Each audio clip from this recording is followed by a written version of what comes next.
Сонсогч та бүхэнд өдрөмдийг хүргэе тодруулах ярилцлагын ээлж дугаараа та бүхэндээ хүрж байна. За энэ удаагийн дугаартаа Улсын хурлын гишүүн Бат Эрдэнэтэй бид ярилцах гэж танд энэ өдрөмдийг хүргэе. Энэ өдрөмд хүргэе. За бид хоёрын ярилцах гол үндсэн сэдэв бол Тусгаймалтай газар нутгийн тухай хуулийн шинжилсэн найруулгын төсөл байгаа. Тэгээд хэд хэдэн бас хилцүүлгүүд бас өрнөсөн байгаа. Тэгэхээр энэ удаагийн хуулийн энэхүү шинжилсэн найруулгын төсөл гол одоо ямар зүйл заалтууд юу н орж байгаа бол.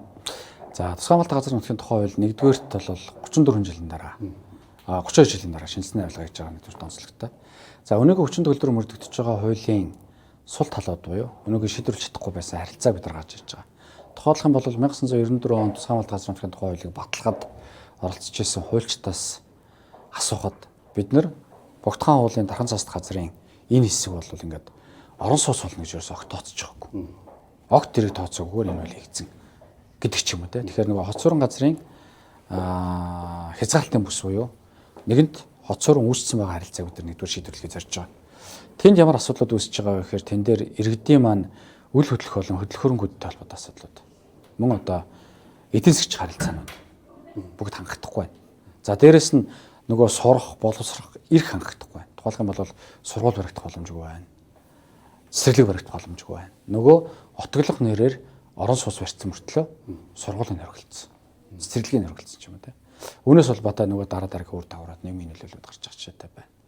За хоёрдугаар том асуудал бол бид нар 1994 оноос хууль баталгахаас өмнөх харилцаа буюу тухайн газар орон нутагтаа амьдарч нутаглаж ирсэн малчтай асуудал орогдсон.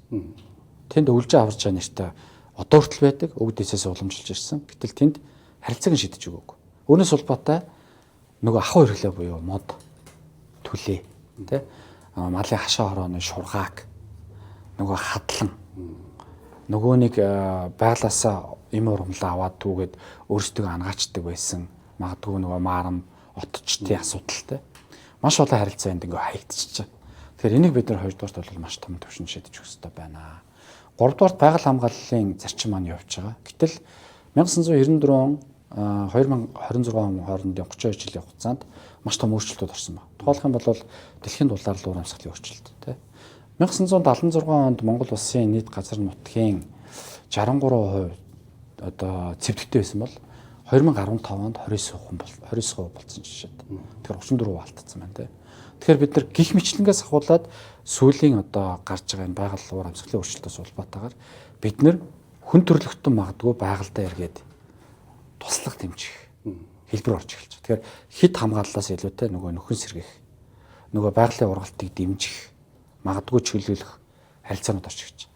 За дөрөвдүгээр том харилцаа бол саянхтай холбоотой хөлөмжийн зах зээл буюу бид нар хуучин агаарыг үнэлдэг байсан. Тэгвэл дэлхийд даяар өнөөдөр агаарыг үнэлдэг болчихлоо. Тэгвэл энийгээ бид нар Тусгаймалтай байлна да. Нөөц төрөгчийн кредит гэдгээр тооцож оруулж өгье. Тэндээс бид нар хатнаас валют оруулж ирэх. Энэ харилцааг бид нар хойшлж өгөх шаардлагатай байна. Яг тэгэхээр Парис хэлцээрээ зохицуулсан харилцаа буюу маш олон улс орнууд хуультай болоод олон улсын арилжааны трейдинг юм зах зээл үүсчлээ. Энэ лүгээ бид нар орё гэдэг ч юм уу те. За 5 дугаарт бол аялалж болчихлоо. Тодорхой бизнес эрхлэлт явах хэрэгтэй. Гэтэл 5 жил өөрөөр хэлбэл 5 жилийн хугацаатай газар олголтыг гэдэг ашиглах тий. Гэтэл 5 жил олгогдсон дахиад сунгуулахад 5 жил.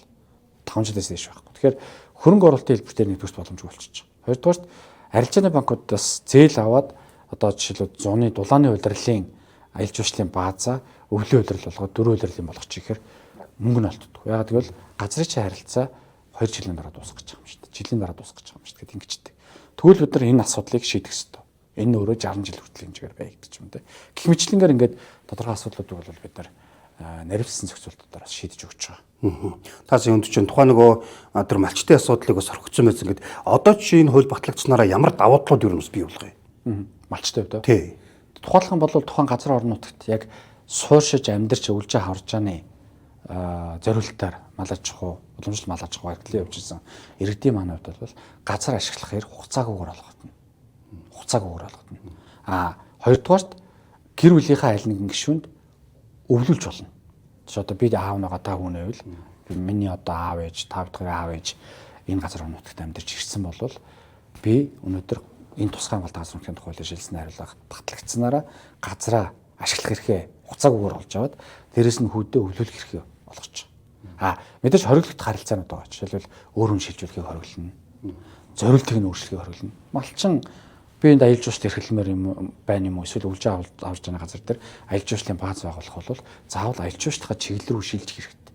Зохицуулт нь өөрөө. Тэгвэл тэр хэсэг нь цуслагдаад нөгөө аялал жуулчлалын хэлбэр дээрээ дахиад зөвшөөрөл үүсгэх харилцаа үүсэж байгаа гэсэн үг гэдэг ч юм уу те. Нөгөө талдаа түлээ малын хашаа хотны одоо шургааг ч юм уу ахуй хэрэглээтэй холбоотой харилцаа бид нар авах эрхүүдийг нээж өгч байгаа. Тэгэхээр энэ хууль бол иргэдэд бол маш нээлттэй болж байгаа. Дагалт баялагтай холбоотой харилцаанууд байна. Дагалт баялаг нөгөө самар, жемс одоо юу гэдэг те. Энэ ховор юм ургамал тодорхой харилцаа бол ахуй хэрэглээний түвшинд бол шууд зөвшөөрөгдөж орж ирж байгаа хэлбэртэй. Дээрээс нь жишээлбэл гоожин гэж бид нар өмнө ярьдаг гэсэн одоо ч ярьж байгаа те. Ахуй хэрэглээг авах гээд заавал сумын төв орж цаасан хэлбэрээр авч тэнд зөвшөөрлийн харилцаа явдаг гэсэн. Одоо бол бүгдийг цахимжуулчихж байгаа. Гар утсаар ороод мэдээлэл бүглээл авахд ахуй хэрэглээнийхээ шууд авах хэрэг нь үүсэж байгаа жишээтэй байна. Нөгөө талдаа урд нь яагаад гэмт хэрэгт хүмүүс олгогдсон бэ гэхээр одоо жишээлбэл намаржаан дээр мод буулгачаад өвлжөөрөгөө буюу магадгүй те. За одоо өвлжөн дээрээс ахиж мод хойд уулнаас мод аваад явах те. Намаржаанд ахиу мод байгаа юм чи намаржаанаас зүгд өвлжөн дээр авчиад үйл хэрэглэжгээд зөөж явж итэл дунд нь гэмт хэрэгт олгогдчихж байгаа. Яагаад тэгэхээр тэр гоожинг удаан хугацаанд харьцуулах боломжгүй. Дээрээс нь зам таарлцсан магадгүй мартна, магадгүй юм тийм зөндөө олон асуудлууд хүний амьдрал баян учраас үүсдэг те. Тэгвэл энэ дээр гэмт хэрэгт олгогдох харилцаанд үүсэж байгаа. Тэгвэл энэ ерөөсөө оруулах байхгүй бол. Яагаад тэгэхээр цахимжуулах хэлбэр дээр төр иргэнд олгосон эрхээ иргэнээс босож одоо нэхийг ирэхгүй болчих. Өөрөөр хэлбэл гоожоо олгосон бол гоожингоо та хаана вэ гэж асуух биш. Тэр цахим систем дээр бүртгэгдсэнээр таны зөвшөөрөл чинь юм байна. Тээвэрлэх дээр зөвшөөрөл олгогдсон маань ойлголоо. Шууд яв нэвтэр гэдэг харилцаа үйлчлэгч жишээд. Нөгөө хадлан хичээлийн асуудлууд байна. Байгаль хамгааллын хяналтан дор хадлан хичээл авах бүрэн боломжийг бид нар бүрэн дүүрэн олгож өгч байгаа. Тэгэхгүй бол тусгай хамгаалалтын газар нутагт дээр байсан малчин зөвшөөрөгдөг харилцааны холбоотой өөр газраас одоо 10 км, 5 км, 20 км-ийн заас хадлангаа бэлддэг ч юм уу те. Эсвэл одоо тодорхой хэрэгцээгээ бэлддэг байсан харилцааг бол бас нөгөө талд дуусгах болох хэрэгтэй. Ер нь бид нар нэг буруу ойлголт байдаг. Тэр юу гэхээр малчд юм уу эсвэл тусгай хамгаалалтын газар нутагт амьдарч байгаа тэр уламжлалт мал аж ахуй эрхэлж байгаа иргэд тэр авийнхаа байгалыг шүүтгэх юм шиг бодоод байдаг. Үгүй шүү дээ. Тэд нар бол хамгийн сайн байгаль хамгааллыг тэнд хийж яадаг. Харин тэр ойд байгаа ууландаа магадгүй модондоо төмөр гарахын эсрэг тий хин орчив, хин гарчив юу ийгээд байна, яаж ийн бүгдийг хянчдаг хүн бол тухайн газрын нутагт амьдардаг иргэд маань өөрсдөө байдаг байхгүй.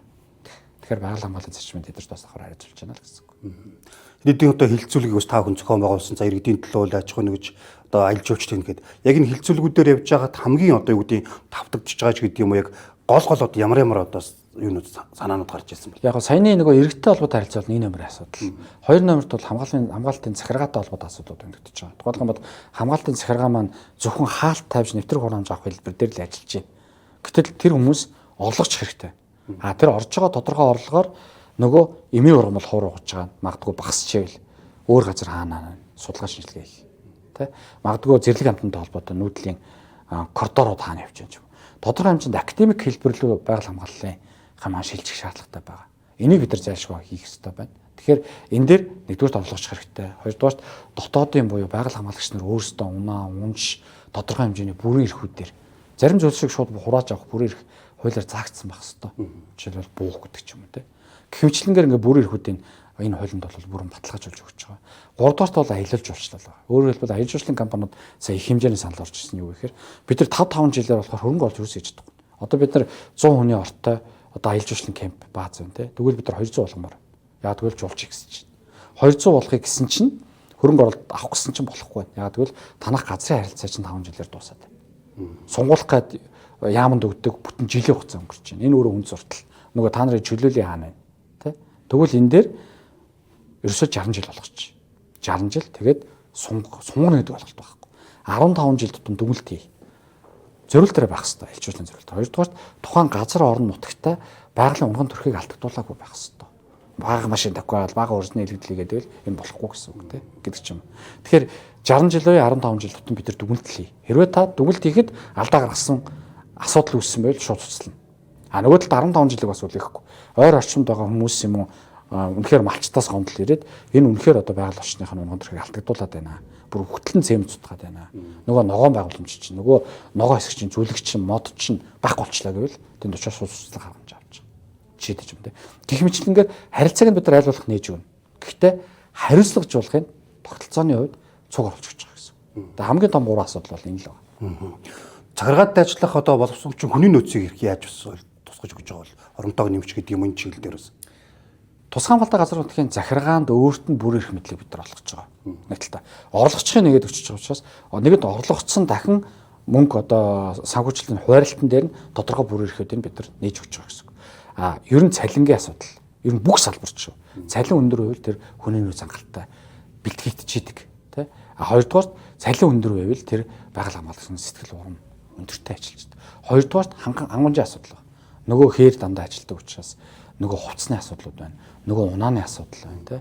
Нөгөө улсын байцаагч болон байгаль хамгаалагчийн эрх зүйн байдалтай холбоотой асуудал байна. Тэгвэл байгаль хамгаалагчийн эрх зүйн байдлыг бид нар дээрдүүлэх ёстой, тий. Яах гэж тэр үнээр байгаль хамгаалагч бүтэн одоо 70-80 мянган гад албадар ганцаангийн үлдээж байгаа. 40 мянган гад албадар ганцаар. Одоо та хэд бодоорой.